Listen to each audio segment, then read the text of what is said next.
O Grande Conflito. Capítulo 35. Ameaça à consciência.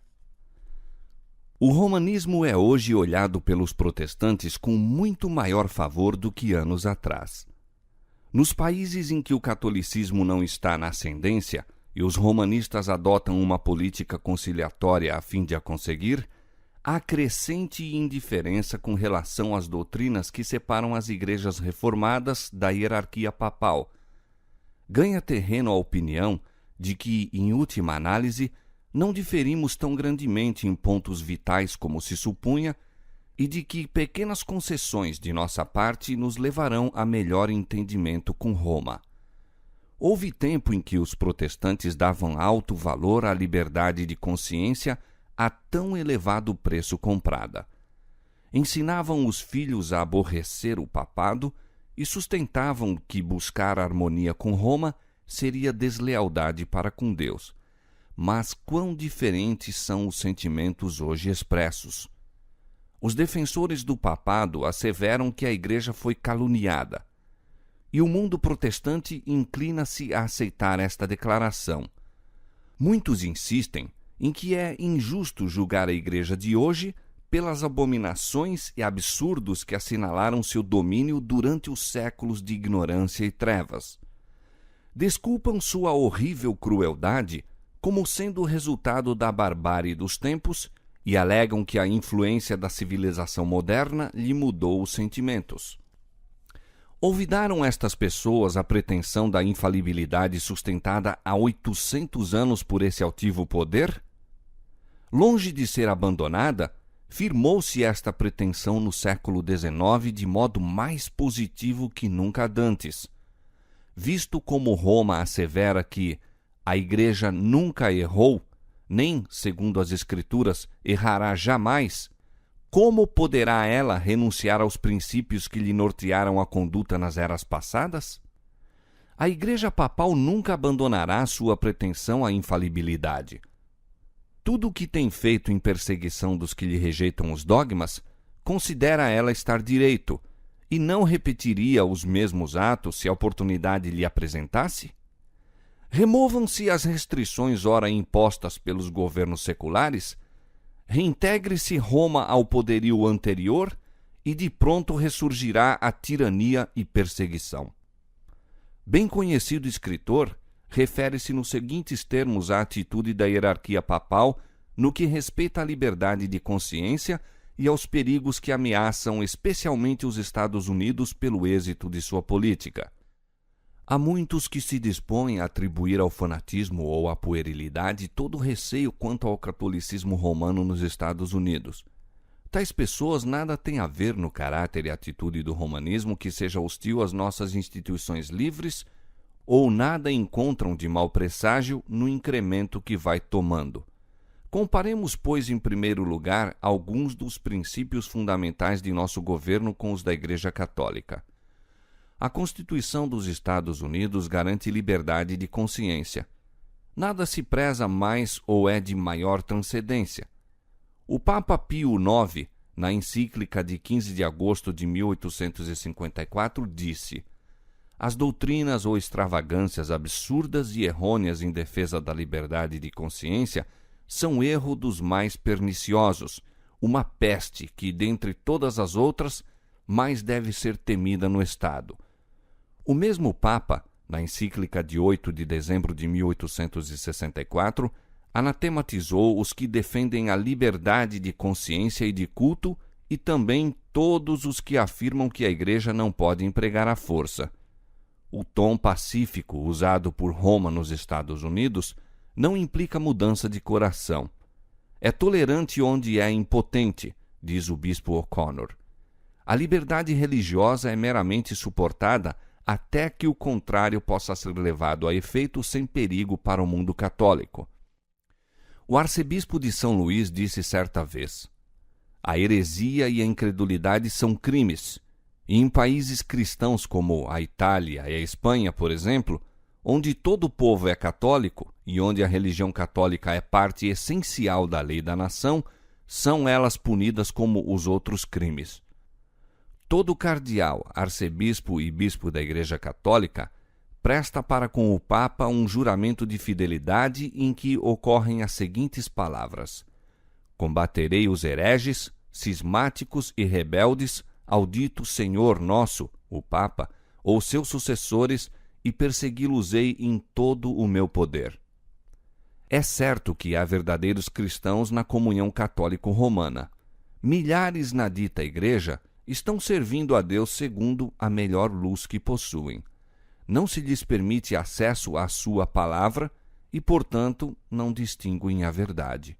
Nunca viram o contraste entre um verdadeiro culto prestado de coração e um conjunto de meras formas e cerimônias.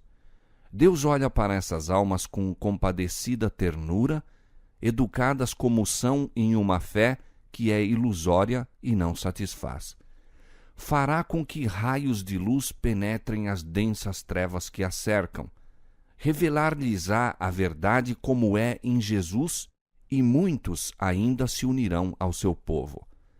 Mas o romanismo, como sistema, não se acha hoje em harmonia com o Evangelho de Cristo mais do que em qualquer época passada de sua história.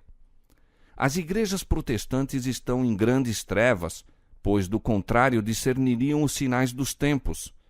São de grande alcance os planos e modos de operar da Igreja de Roma. Emprega todo expediente para estender a influência e aumentar o poderio, preparando-se para um conflito feroz e decidido a fim de readquirir o domínio do mundo, restabelecer a perseguição e desfazer tudo que o protestantismo fez. O catolicismo está a ganhar terreno de todos os lados. Vede o número crescente de igrejas e capelas nos países protestantes. Notai a popularidade de seus colégios e seminários na América, tão extensamente patrocinados pelos protestantes. Pensai no crescimento do ritualismo na Inglaterra e nas frequentes deserções para as fileiras dos católicos. Estas coisas deveriam despertar a ansiedade de todos os que prezam os puros princípios do Evangelho.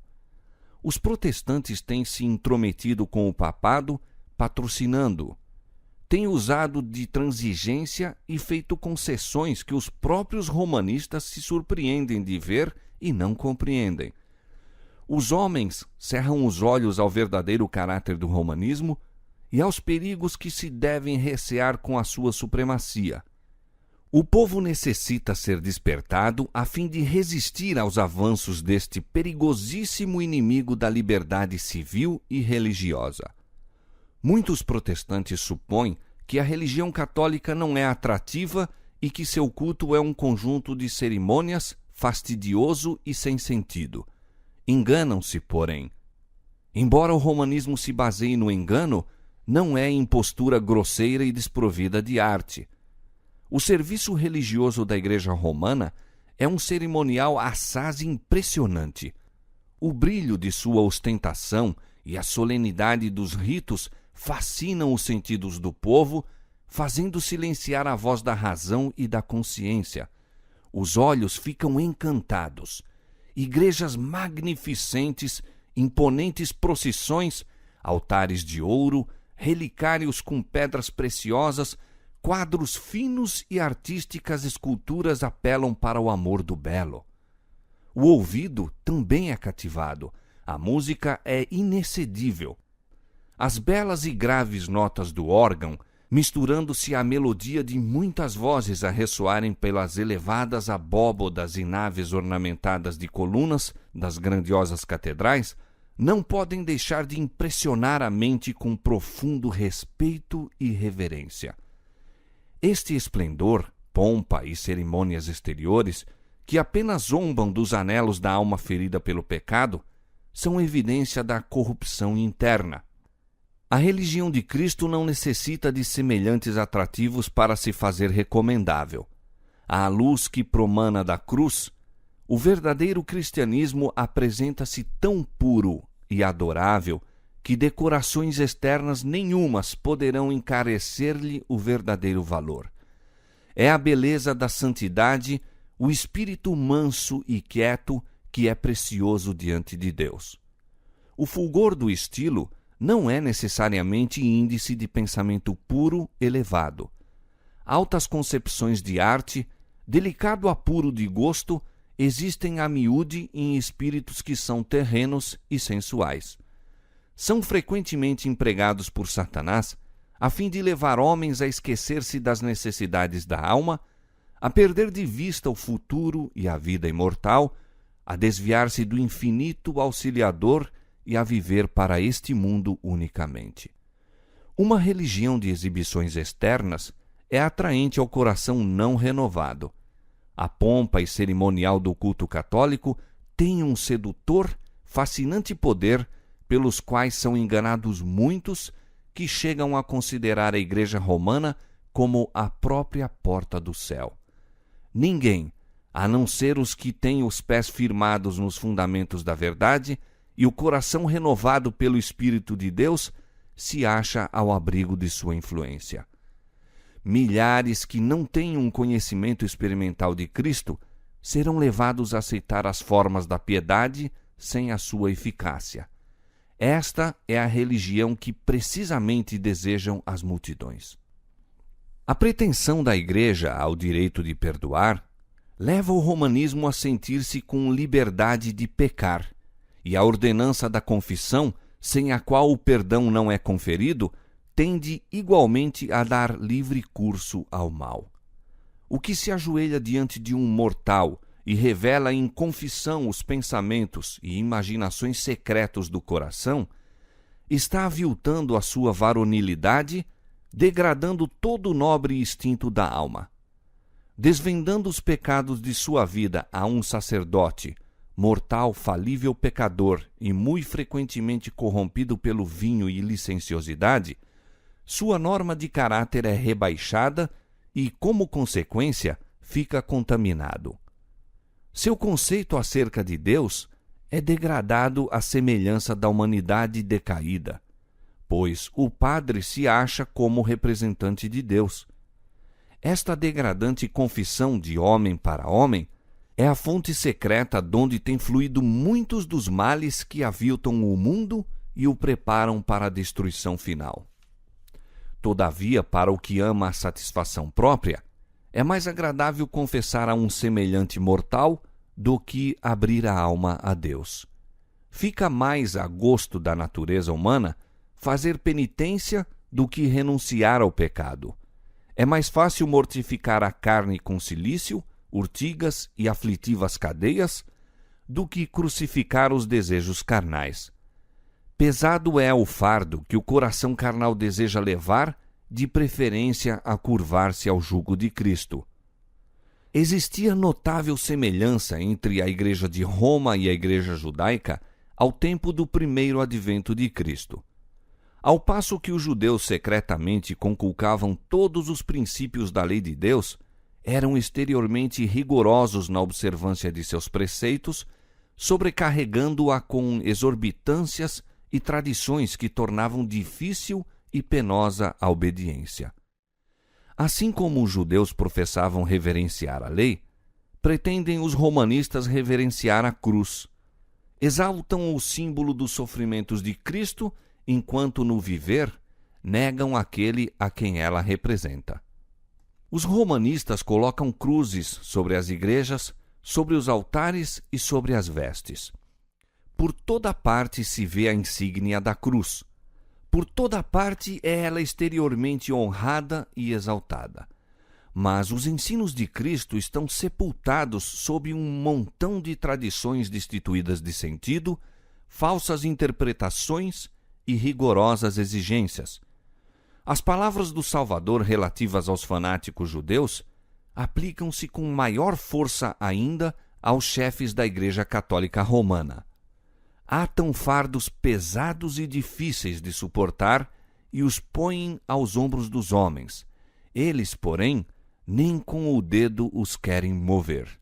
Mateus 23, 4. Almas conscienciosas são conservadas em constante terror, temendo a ira de um Deus que foi ofendido, enquanto muitos dos dignitários da Igreja estão a viver no luxo e em prazeres sensuais. O culto das imagens e relíquias, a invocação dos santos e a exaltação do Papa são ardis de Satanás para desviar de Deus e de seu Filho a mente do povo. Para efetuar sua ruína, esforça-se por arredar sua atenção daquele por meio de quem unicamente podem encontrar salvação.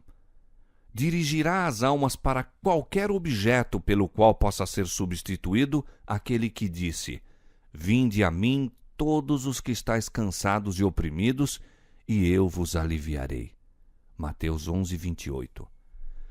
É o constante esforço de Satanás representar falsamente o caráter de Deus, a natureza do pecado e os resultados finais em jogo no grande conflito.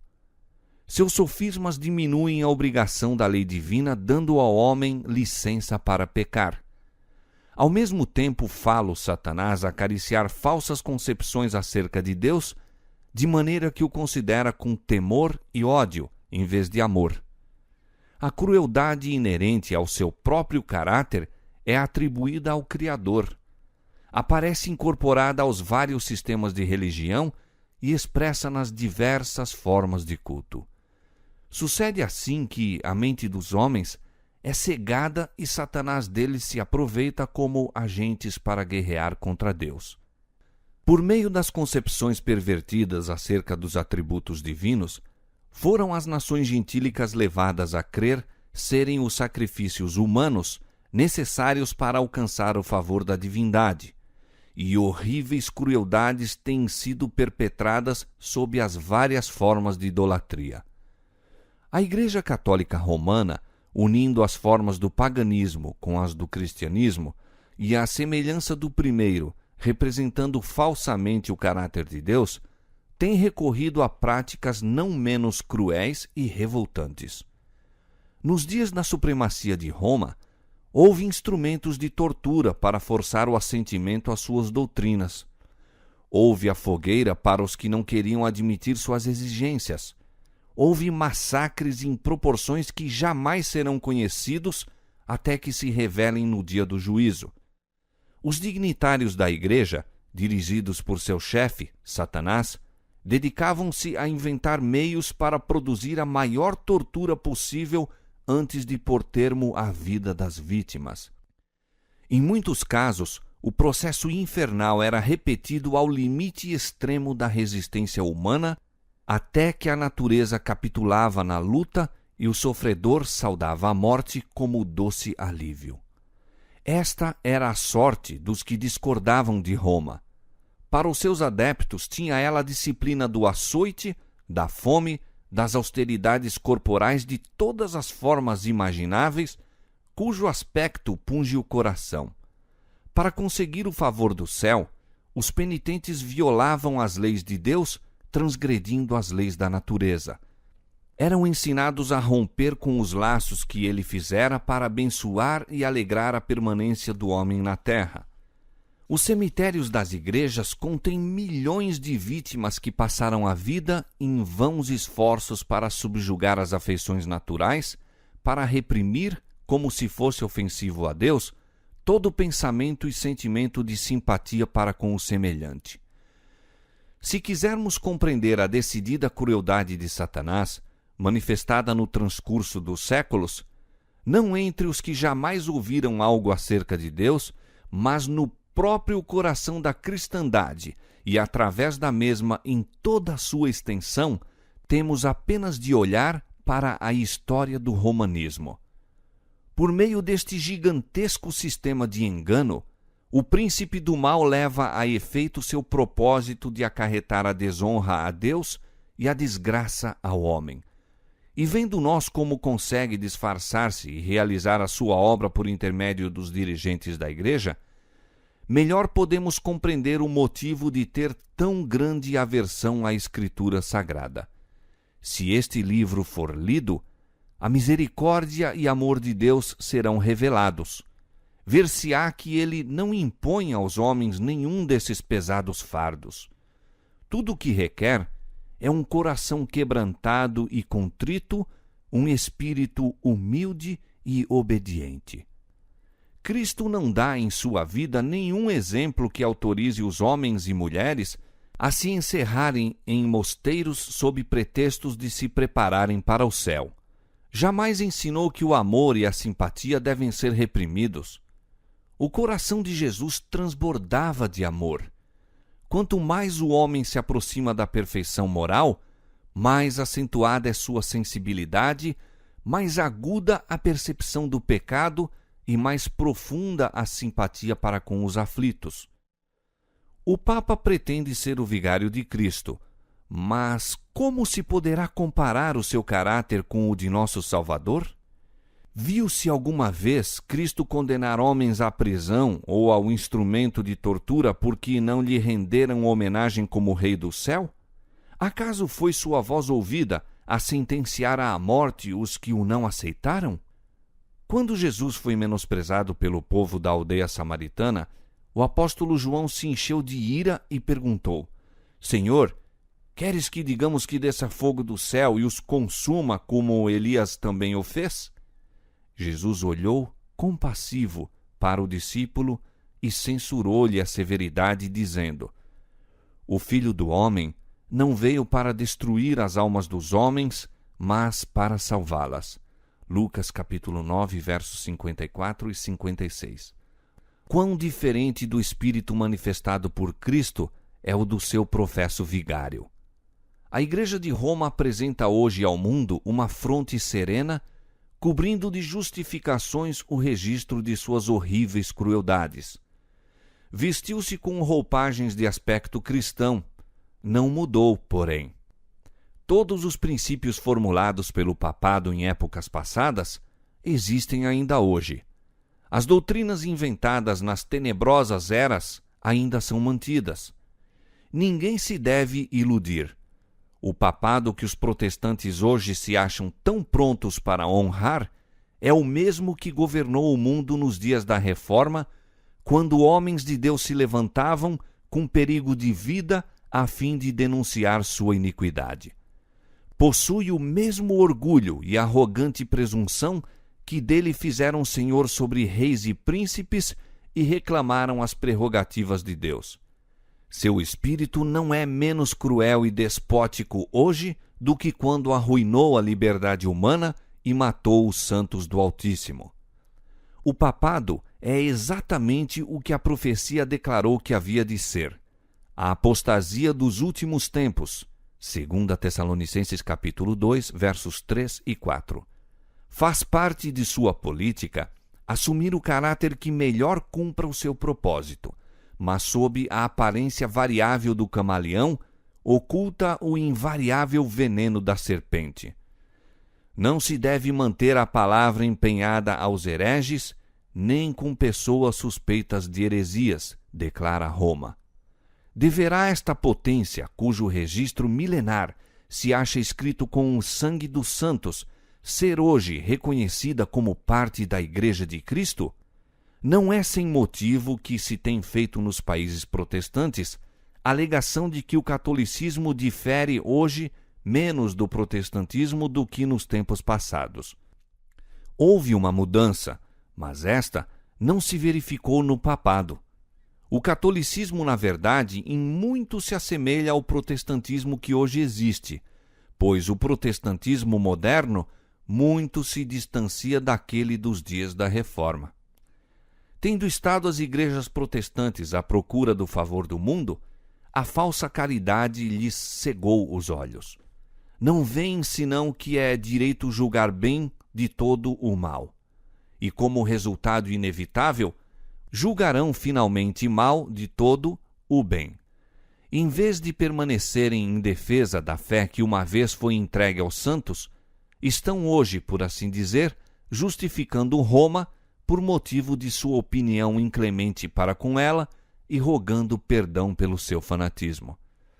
Uma numerosa classe, mesmo dentre os que consideram o romanismo sem favor, pouco perigo percebe em seu poderio e influência. Muitos insistem em que as trevas intelectuais e morais que prevaleceram durante a Idade Média favoreceram a propagação de seus dogmas, superstições e opressão, e que a inteligência maior dos tempos modernos, a difusão geral do saber e a crescente liberalidade em matéria de religião vedam o avivamento da intolerância e tirania. O próprio pensamento de que tal estado de coisas venha a existir nesta era esclarecida é ridicularizado. É verdade que grande luz intelectual, moral e religiosa resplandece sobre esta geração. Das páginas abertas da Santa Palavra de Deus, tem-se derramado luz do céu sobre o mundo. Mas cumpre lembrar que quanto maior a luz concedida, maiores as trevas dos que a pervertem ou rejeitam. Um estudo da Escritura Sagrada feito com oração mostraria aos protestantes o verdadeiro caráter do papado e os faria aborrecê-lo e evitá-lo. Mas muitos são tão sábios em seu próprio conceito que não sentem necessidade de humildemente buscar a Deus para que possam ser levados à verdade. Posto que, se orgulhando de sua ilustração, são ignorantes tanto sobre as Escrituras como a respeito do poder de Deus. Precisam de algum meio de acalmar a consciência e buscam o que menos espiritualmente humilhante é. O que desejam é um modo de esquecer a Deus que passe por um modo de lembrar-se dele. O papado está bem adaptado a satisfazer as necessidades de todos estes. Está preparado para as duas classes da humanidade, abrangendo o mundo quase todo: os que desejam salvar-se pelos próprios méritos e os que desejam ser salvos em seus pecados. Eis aqui o segredo de seu poder. Uma época de grandes trevas intelectuais demonstrou-se favorável ao êxito do papado. Provar-se-á ainda que um tempo de grande luz intelectual é igualmente favorável a seu triunfo. Nos séculos antigos, quando os homens estavam sem a palavra de Deus e sem conhecimento da verdade, seus olhos estavam vendados e milhares se enredavam, não vendo a cilada que lhes era armada sob os pés. Nesta geração, muitos há cujos olhos se tornam ofuscados pelo resplendor das especulações humanas, da falsamente chamada ciência. Não percebem a rede e nela caem tão facilmente como se estivessem de olhos vendados. É o intuito de Deus que as faculdades intelectuais do homem sejam tidas na conta de um dom proveniente de seu Criador e empregadas no serviço da verdade e da justiça. Mas quando são acariciados o orgulho e a ambição, e os homens exaltam as suas próprias teorias acima da palavra de Deus, pode então a inteligência causar maior dano que a ignorância. Assim, a falsa ciência da atualidade, que mina a fé nas Escrituras Sagradas, mostrar-se-á tão bem-sucedida no preparar o caminho para a aceitação do papado com seu formalismo aprazível, como o fez a retenção do saber ao abrir o caminho para o seu engrandecimento na Idade Média. No movimento ora em ação nos Estados Unidos, a fim de conseguir para as instituições e usos da Igreja o apoio do Estado, os protestantes estão a seguir as pegadas dos romanistas. Na verdade, mais que isto, estão abrindo a porta para o papado a fim de adquirir na América protestante a supremacia que perdeu no Velho Mundo. E o que dá maior significação a este movimento é o fato de que o principal objeto visado é a obrigatoriedade da observância do domingo, prática que se originou com Roma e que ela alega como sinal de sua autoridade. É o espírito do papado, espírito de conformidade com os costumes mundanos, com a veneração das tradições humanas acima dos mandamentos de Deus, que está embebendo as igrejas protestantes e levando-as a fazer a mesma obra de exaltação do domingo, a qual antes delas fez o papado. Se o ouvinte deseja compreender que agentes atuarão na luta prestes a vir, não tem senão que investigar o relato dos meios que Roma empregou com o mesmo fito nos séculos passados. Se quiser saber como romanistas e protestantes unidos tratarão os que rejeitarem seus dogmas, Veja o espírito que Roma manifestou em relação ao sábado e seus defensores. Editos reais, concílios gerais e ordenanças eclesiásticas, apoiadas pelo poder secular, foram os passos por que a festividade cristã alcançou posição de honra no mundo cristão. A primeira medida de ordem pública impondo a observância do domingo foi a lei feita por Constantino. Este edito exigia que o povo da cidade repousasse no venerável dia do sol, mas permitia aos homens do campo continuarem com suas fainas agrícolas. Posto que virtualmente um estatuto pagão foi imposto pelo imperador depois de ser nominalmente aceito pelo cristianismo. Como a ordem real não parecia subsistir de modo suficiente à autoridade divina, Eusébio, bispo que procurava o favor dos príncipes e era amigo íntimo e adulador de Constantino, propôs a alegação de que Cristo transferira o sábado para o domingo. Nenhum testemunho das Escrituras, sequer, foi aduzido em prova da nova doutrina. O próprio Eusébio inadvertidamente reconhece sua falsidade e indica os verdadeiros autores da mudança. Todas as coisas, diz ele, que se deveriam fazer no sábado, nós as transferimos para o dia do Senhor. Mas o argumento do domingo, infundado como era, serviu para acoroçoar os homens a conculcarem o sábado do Senhor. Todos os que desejavam ser honrados pelo mundo aceitaram a festividade popular. Com o firme estabelecimento do papado, a obra da exaltação do domingo continuou. Durante algum tempo, o povo se ocupou com trabalho agrícola fora das horas de culto e o sétimo dia, o sábado, continuou a ser considerado como o dia de repouso. Lenta e seguramente, porém, se foi efetuando a mudança. Aos que se achavam em cargos sagrados era vedado proceder, no domingo, a julgamentos em qualquer questão civil. Logo depois, ordenava-se a todas as pessoas, de qualquer classe, abster-se do trabalho usual, sob pena de multa aos livres e açoites no caso de serem servos. Mais tarde foi decretado que os ricos fossem punidos com a perda da metade dos bens e, finalmente, que, se obstinassem, fossem escravizados. As classes inferiores deveriam sofrer banimento perpétuo. Recorreu-se também aos milagres. Entre outros prodígios, foi referido que, estando um lavrador, em dia de domingo, a limpar o arado com um ferro para em seguida lavrar o campo, o ferro cravou-se-lhe firmemente na mão e durante 2 anos ele o carregou consigo para a sua grande dor e vergonha. Mais tarde o Papa deu instruções para que o padre da paróquia admoestasse os violadores do domingo e fizesse com que fossem à igreja dizer suas orações, não acontecesse e trouxessem eles alguma grande calamidade sobre si mesmos e os vizinhos. Um concílio eclesiástico apresentou o argumento, desde então muito largamente empregado, mesmo pelos protestantes, de que, tendo pessoas sido fulminadas por raios enquanto trabalhavam no domingo, deve este ser o dia de repouso. É evidente, diziam os prelados, quão grande foi o desprazer de Deus pela sua negligência quanto a este dia. Fez-se então o apelo para que padres e ministros, reis e príncipes e todo o povo fiel empregassem os maiores esforços e cuidados a fim de que o dia fosse restabelecido à sua honra e para crédito do cristianismo mais dedicadamente observado no futuro.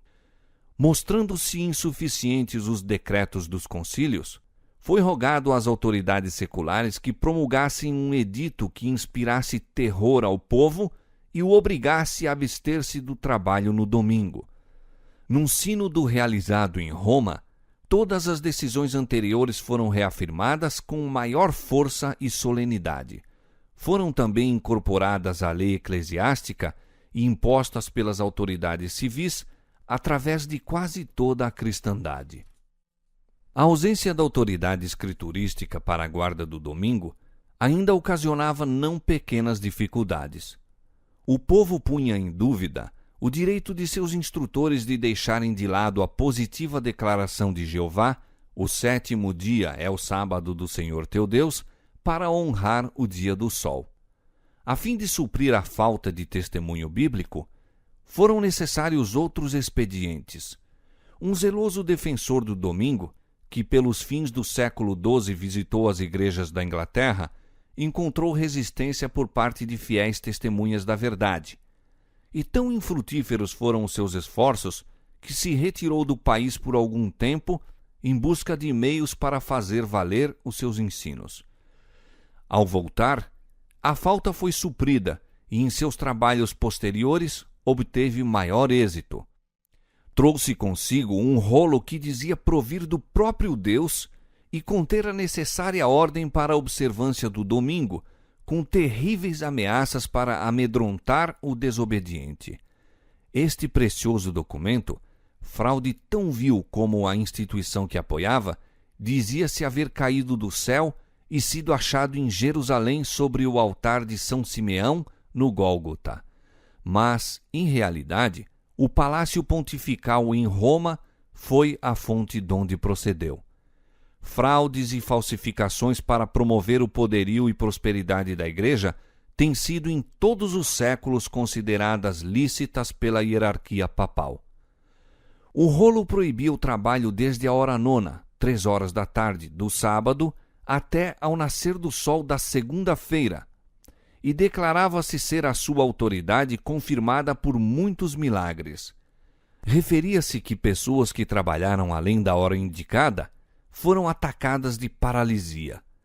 Certo moleiro que tentou moer o trigo viu, em lugar da farinha, sair uma torrente de sangue e a mó ficar parada apesar do forte ímpeto da água. Uma mulher que pusera a massa de pão ao forno achou-a crua quando foi tirada, embora o forno estivesse muito quente. Outra que tinha massa preparada para cozer à hora nona, mas resolvera deixá-la de lado até segunda-feira, encontrou-a no dia seguinte transformada em pães e estava cozida pelo poder divino. Um homem que cozeu o pão depois da hora nona no sábado, achou ao parti-lo na manhã seguinte que do mesmo saía sangue. Por meio de tais invencionices absurdas e supersticiosas, esforçaram-se os defensores do domingo por estabelecer a santidade deste. Na Escócia, assim como na Inglaterra, conseguiu-se consideração maior pelo domingo, unindo-se-lhe uma parte do antigo sábado. Mas o tempo que se exigia fosse santificado variava. Um edito do rei da Escócia declarou que se deveria considerar santo desde o meio-dia de sábado e que ninguém, desde aquela hora até segunda-feira de manhã, deveria ocupar-se em trabalhos seculares. Mas, apesar de todos os esforços para estabelecer a santidade do domingo, os próprios romanistas publicamente confessavam a autoridade divina do sábado e a origem humana da instituição pela qual foi ele suplantado. No século XVI, um concílio papal declarou francamente: lembrem-se todos os cristãos de que o 7º dia foi consagrado por Deus, recebido e observado não somente pelos judeus, mas por todos os outros que pretendiam adorar a Deus, embora nós, os cristãos, tenhamos mudado o seu sábado para o dia do Senhor, domingo. Os que estavam a se intrometer com a lei divina não ignoravam o caráter de sua obra. Achavam-se deliberadamente colocando-se acima de Deus. Exemplo notável da política de Roma para com os que dela discordavam foi dado na longa e sanguinolenta perseguição dos valdenses, alguns dos quais eram observadores do sábado. Outros sofreram de modo semelhante pela sua fidelidade para com o 4º mandamento. A história das igrejas da Etiópia é especialmente significativa. Em meio das trevas da Idade Média, os cristãos da África Central foram perdidos de vista e esquecidos pelo mundo, e durante muitos séculos gozaram liberdade no exercício de sua fé. Mas, finalmente, Roma soube de sua existência e o imperador da Abissínia foi logo induzido a reconhecer o Papa como vigário de Cristo. Seguiram-se outras concessões. Foi promulgado um edito proibindo a observância do sábado sob as mais severas penas. Mas a tirania papal se tornou logo um jugo tão amargo que os abissínios resolveram sacudi-lo de seu pescoço. Depois de luta terrível, os romanistas foram banidos de seus domínios, restabelecendo-se a antiga fé. As igrejas regozijaram-se com a liberdade e jamais olvidaram a lição que aprenderam concernente aos enganos, fanatismo e poder despótico de Roma. Estavam contentes por permanecerem dentro de seu reino solitário, desconhecidos para o resto da cristandade. As igrejas da África observavam o sábado como este fora guardado pela Igreja Papal antes de sua completa apostasia. Enquanto guardavam o 7º dia em obediência ao mandamento de Deus, abstinham-se de trabalhar no domingo em conformidade com o costume da Igreja. Obtendo poder supremo, Roma pisou sobre o sábado do Senhor para exaltar o seu próprio, mas as igrejas da África, ocultas quase durante 1000 anos, não participaram desta apostasia. Quando postas sob o domínio de Roma, foram obrigadas a deixar de lado o verdadeiro sábado e exaltar o falso. Porém, mal readquiriram a independência, voltaram a obedecer ao 4º mandamento. Estes relatos do passado revelam claramente a inimizade de Roma para com o sábado legítimo e seus defensores e os meios que emprega para honrar a instituição por ela criada. A palavra de Deus ensina que estas cenas devem repetir-se quando os católicos romanos e protestantes se unirem para a exaltação do domingo.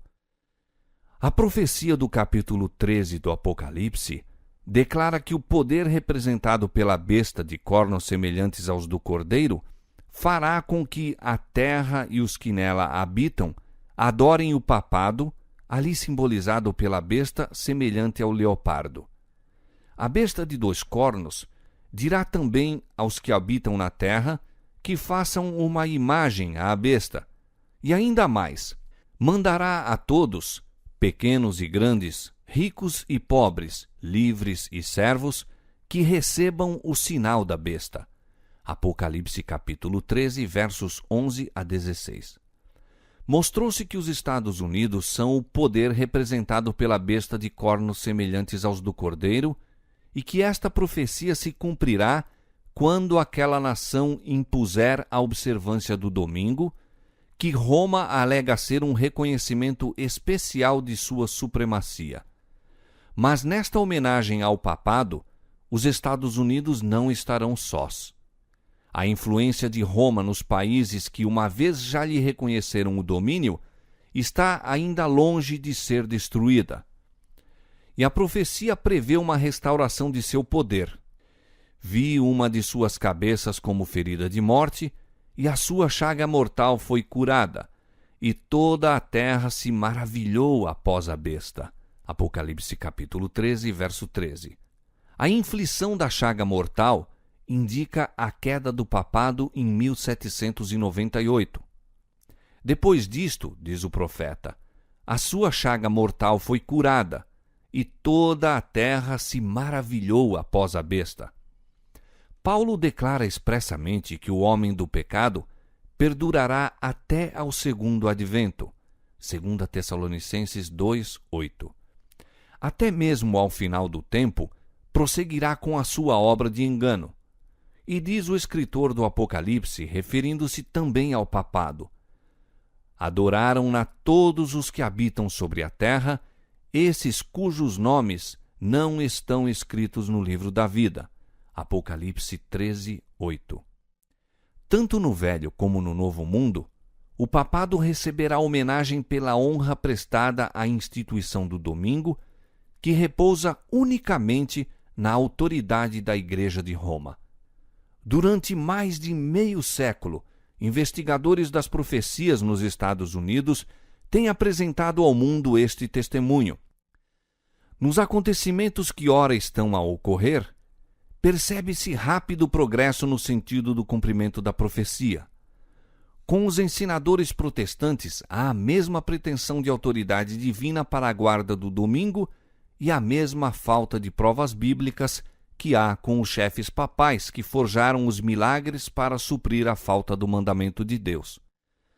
A asserção de que os juízos divinos caem sobre os homens por motivo de violarem o repouso dominical será repetida.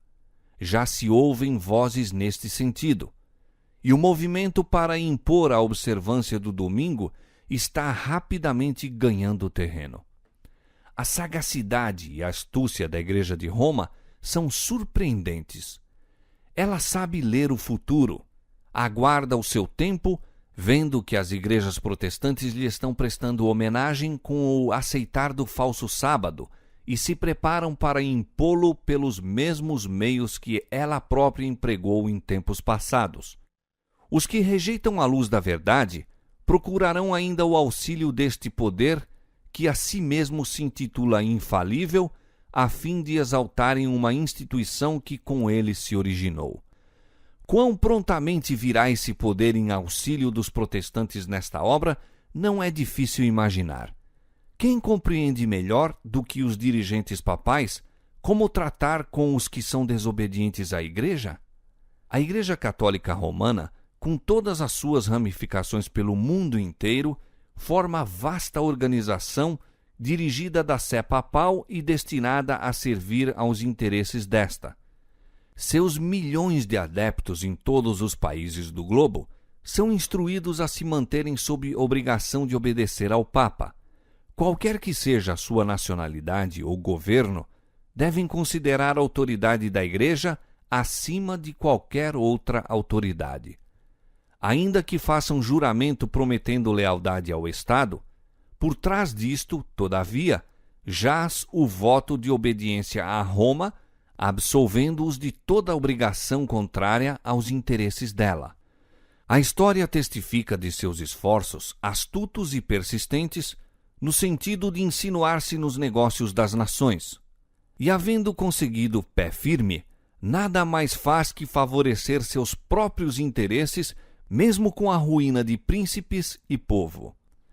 No ano 1204, o Papa Inocêncio III arrancou de Pedro II, rei de Aragão, o seguinte e extraordinário juramento: Eu, Pedro, rei dos aragoneses, declaro e prometo ser sempre fiel e obediente a meu senhor, o Papa Inocêncio, a seus sucessores católicos e à Igreja Romana, e fielmente preservar meu reino em sua obediência, defendendo a fé católica e perseguindo a corrupção herética. Isso está em harmonia com as pretensões relativas ao poder do pontífice romano, de que lhe é lícito depor imperadores e de que pode absolver os súditos de sua fidelidade para com os governantes ímpios. E convém lembrar, Roma jacta-se de que nunca muda. Os princípios de Gregório VII e Inocêncio III ainda são os princípios da Igreja Católica Romana. E tivesse ela tão somente o poder, pô-los-ia em prática com tanto vigor agora como nos séculos passados. Pouco sabem os protestantes do que estão fazendo ao se proporem a aceitar o auxílio de Roma na obra da exaltação do domingo. Enquanto se aplicam à realização de seu propósito, Roma está visando a restabelecer o seu poder para recuperar a supremacia perdida. Estabeleça-se nos Estados Unidos o princípio de que a Igreja possa empregar ou dirigir o poder do Estado, de que as observâncias religiosas possam ser impostas pelas leis seculares. Em suma, que a autoridade da Igreja e do Estado devem dominar a consciência, e Roma terá assegurado o triunfo nesse país. A palavra de Deus deu aviso do perigo iminente. Se este for desatendido, o mundo protestante saberá quais são realmente os propósitos de Roma apenas quando for demasiado tarde para escapar da cilada. Ela está silenciosamente crescendo em poder. Suas doutrinas estão a exercer influência nas assembleias legislativas, nas igrejas e no coração dos homens. Está a erguer suas altaneiras e maciças estruturas, em cujos secretos recessos se repetirão as anteriores perseguições. Sorrateiramente e sem despertar suspeitas, está aumentando suas forças para realizar seus objetivos ao chegar o tempo de dar o golpe. Tudo o que deseja é a oportunidade, e esta lhe está sendo dada. Logo veremos e sentiremos qual é o propósito do romanismo. Quem quer que creia na palavra de Deus e a ela obedeça, incorrerá por esse motivo em censura e perseguição.